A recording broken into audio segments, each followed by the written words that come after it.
Good day and welcome to SCO BRICS Insight, where we look at what's really going on in the world of the BRICS. Now, according to a recent report by Rodstat, the number of Russians who are considered the most economically disadvantaged, or as I would like to call it, poor, who are unable to afford basic foodstuffs, has been reduced to the level of 0. The report discovered that all Russian families have enough money to purchase sufficient food to keep them well nourished and fed and not go hungry.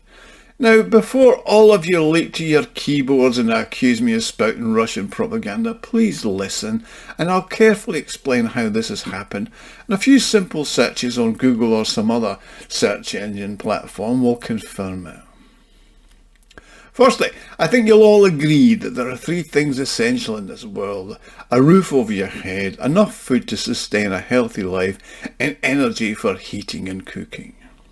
Now, let me explain how all of those can contribute to making things work in Russia. Firstly, Russia's in the 92% home ownership. Yeah, that's a verifiable fact, easily checked. Now, how did a country that's 70 years of communist rule, when there was no private property or businesses and everything was state-owned, get to this situation? Well, in 1991, when the Soviet Union collapsed, those who lived in what were state-owned apartments and houses were gifted them. Yep, they were given ownership of the place they lived.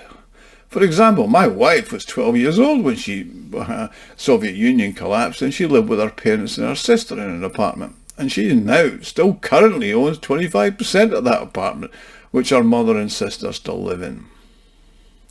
This happened to everybody, so in a day Russians went from owning nothing to having one of the largest levels of home ownership in the world, a level that far surpasses the levels of home ownership in the West. I mean, just imagine waking up one day and finding out you were a property owner mortgage-free, which is something only those in the West can only dream about.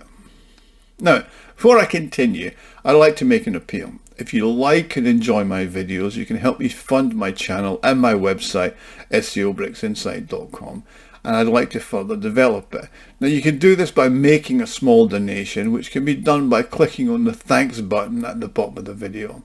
Everybody who donates does get a personal thank you from me, and I'm going to thank you all now anyway, because I've had some great support.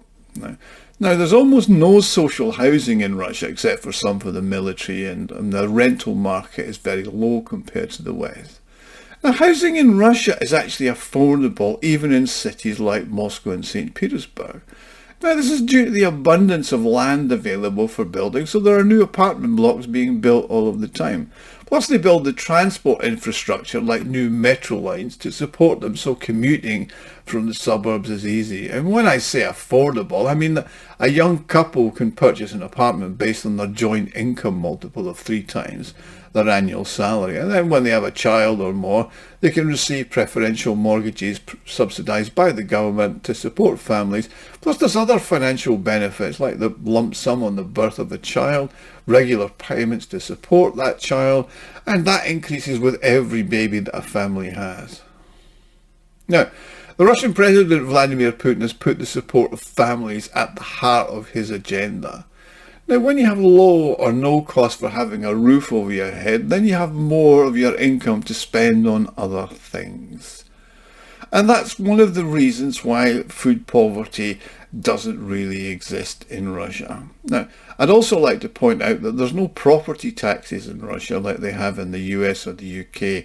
The UK has its council tax for paying for so-called services, whereas in Russia it's all covered by your income tax of 13%. Now, energy and heating. Now, the cost for energy, that means for central heating, hot water, 24/7, electricity, water, gas, are very low compared to costs in the West. I mean, the city I live in has around 6 months of winter, and in the depths of winter it can get to -40°C. So having a reliable, constant 24/7 heating system isn't a luxury, but a matter of life and death. I mean, my heating system's on 24/7 from October the 1st to April the 30th, and sometimes it's so hot in my apartment I open the window to let the cold air in. I mean, this system is like most in Russia. It's a communal system which supplies the whole neighbourhood. We have a heating and hot water station that's powered by the cheap and abundant natural gas that's extracted from under the rich black soil of the steppe, which I've covered in many of my videos, which grows sunflowers, wheat, etc. Now this station pumps hot water directly into my apartment. It fills my radiators with piping hot water. In fact, you can dry a pair of denim jeans straight out of the washing machine on one of them in 20 minutes. Plus I have constant hot water 24/7 with no need to put on a water heater every time I want to have a shower or do the washing up.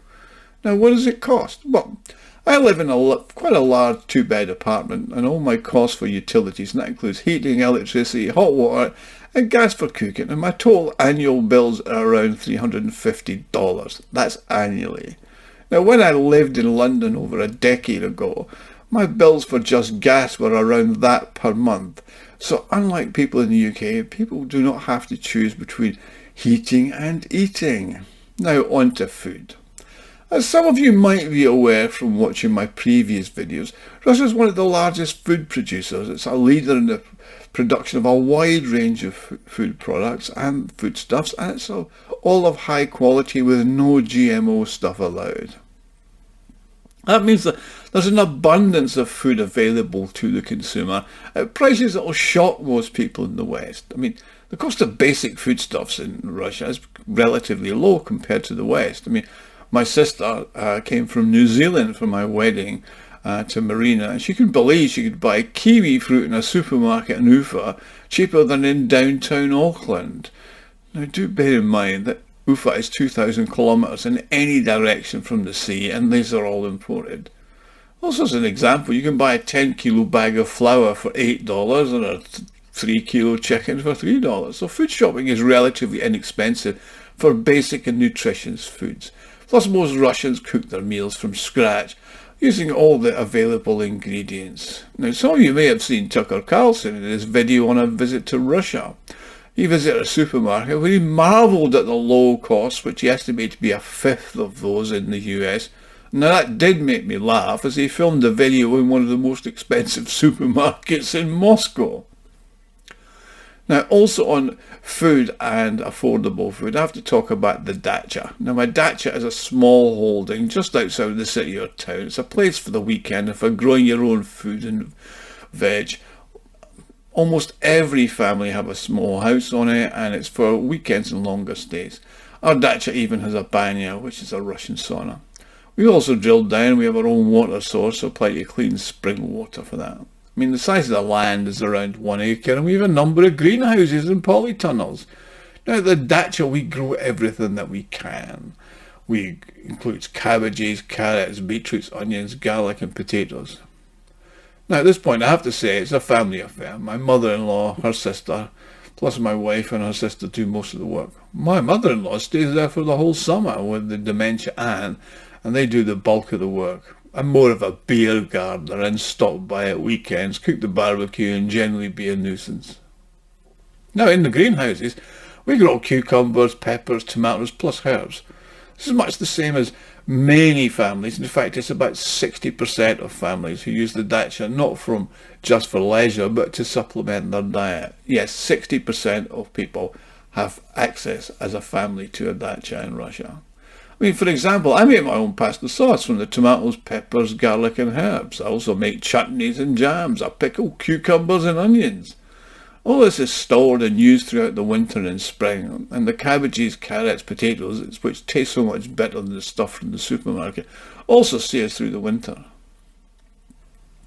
So Russia's families are thriving, and food poverty has been eradicated by the fact that people keep more of their income because their taxes are low, their utility bills are low, and food prices are reasonable. And also they have access to a Dacha. Dacha is the place. Now thank you for watching. Please like and subscribe. If you enjoyed this video, you can help me fund the channel and the website by clicking on the thanks button at the bottom of the screen. Now don't forget to share this video and also comment. I love the comments, and I try and respond to as many of the comments as I possibly can, and it's always great to hear from all of you no matter where you are in the world. Thank you.